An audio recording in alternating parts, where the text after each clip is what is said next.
When it goes dark, I turn away. I'm experimenting. Yesterday I took about 15 milligrams of THC in the form of hybrid edible, and I don't smoke pot, but I will try to see how it affects when I eat it and then play chess.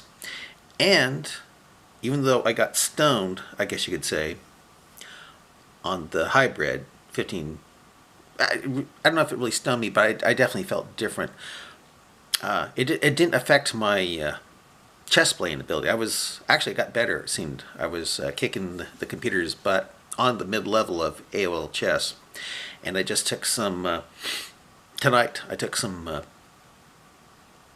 about 15 milligrams of sativa THC, and it hasn't kicked in yet. So I'm going to see how the sativa affects my playing ability.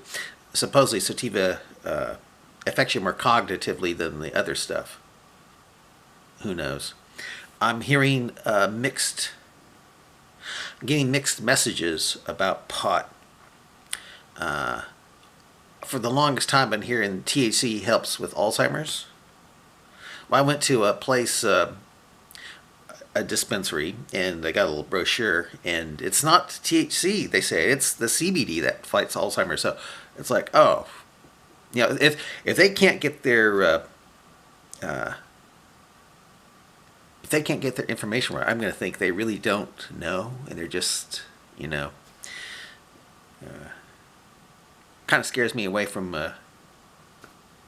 any kind of THC. But I saw a big, well, not I wouldn't say a big improvement, but I saw an improvement with the edible hybrid THC when it came to playing chess, kicking the computer's butt, more so than I usually do.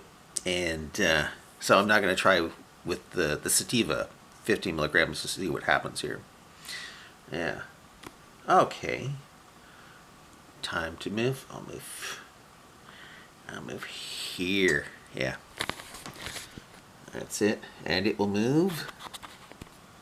Oh, it's taking its time. Ah, okay. Move there. I'll move. There. Anyway, long time ago I was in 8th grade, and I had a art teacher who really didn't enjoy teaching. He just can't get along with the kids. I remember he wanted me to make a clay elephant, so I made him a clay elephant.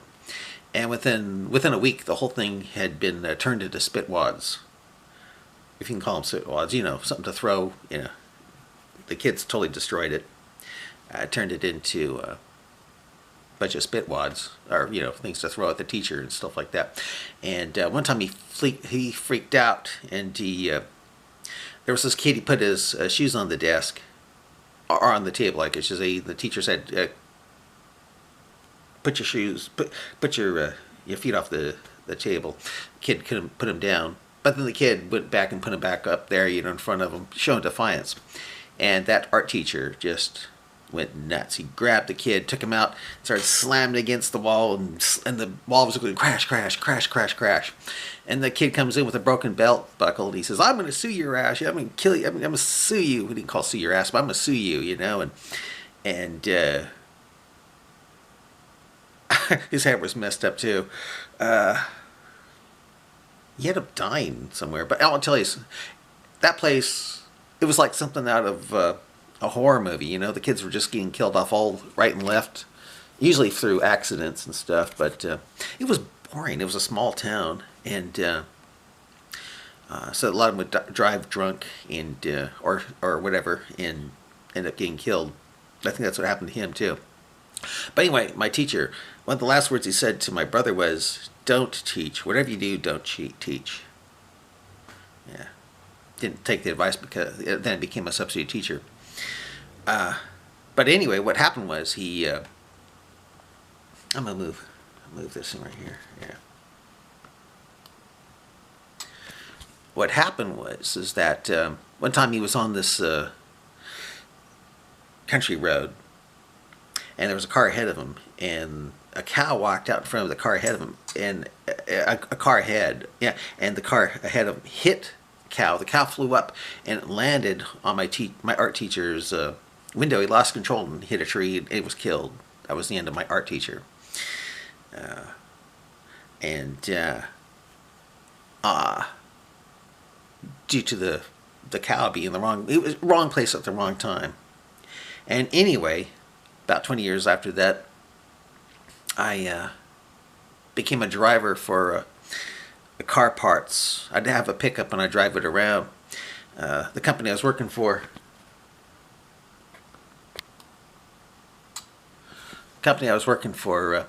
really didn't like me.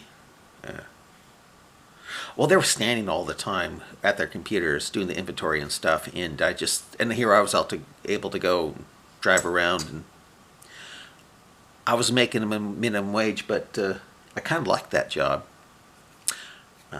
I'd listen to books on tape and stuff like that. And anyway, they really hated me. They were looking for ways to get rid of me. They said there was water all over the bathroom floor. I didn't cause it, but they told the boss saying I did it, even though I didn't. And that was helped to get rid of me. I think that, yeah. Anyway, one day I was driving on an interstate around that area, and is this moved? Yeah, let's see if I can. Here. Oh, it's taking its. Oh yeah, here.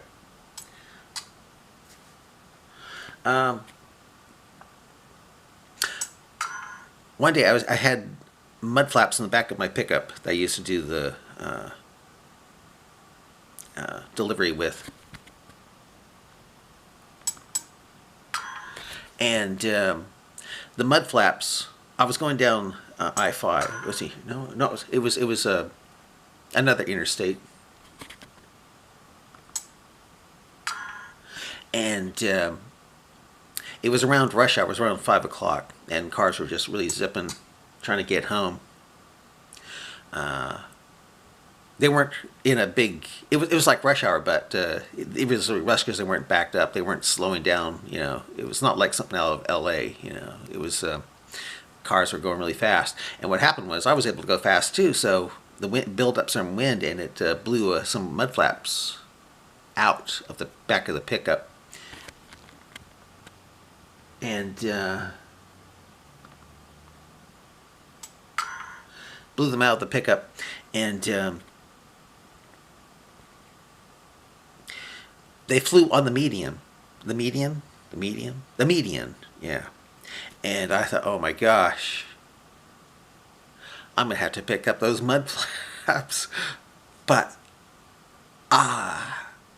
there were so many cars, I knew that if I tried to get it, there would have been I know if I would have caused a disaster.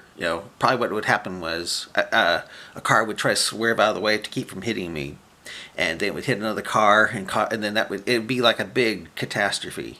And I was so stupid at the time. I know I was all geared on trying to get those mud flaps. I probably would have been hit and then caused all that, trying to pick up that mud flap, or two of them actually, yeah.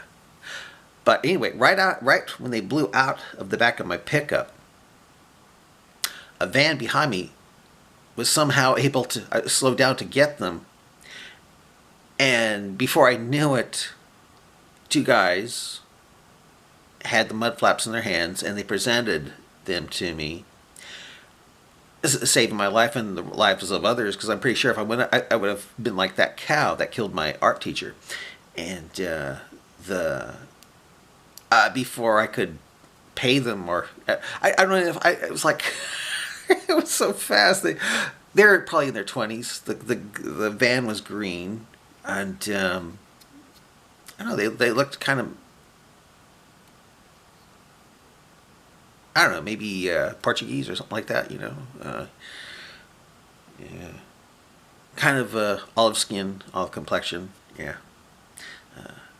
sunglasses. Yeah, so I really can't see their eyes, but They saved my life and the others. That's all I can say. And I'm thinking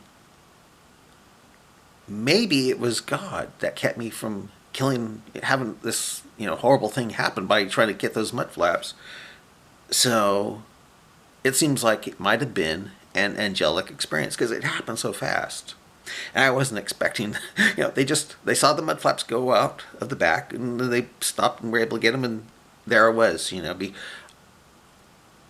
it was just bizarre, bizarre. And I'm thinking again, maybe it was God that kept me from having that horrible, killing people and stuff, trying to get those things and blasting across the freeway and everything like that. So I don't know. It's just seems supernatural to me. Yeah, to have those guys right at the same time, or maybe who knows? Maybe they're angels, or human angels. Who knows? Take your pick. But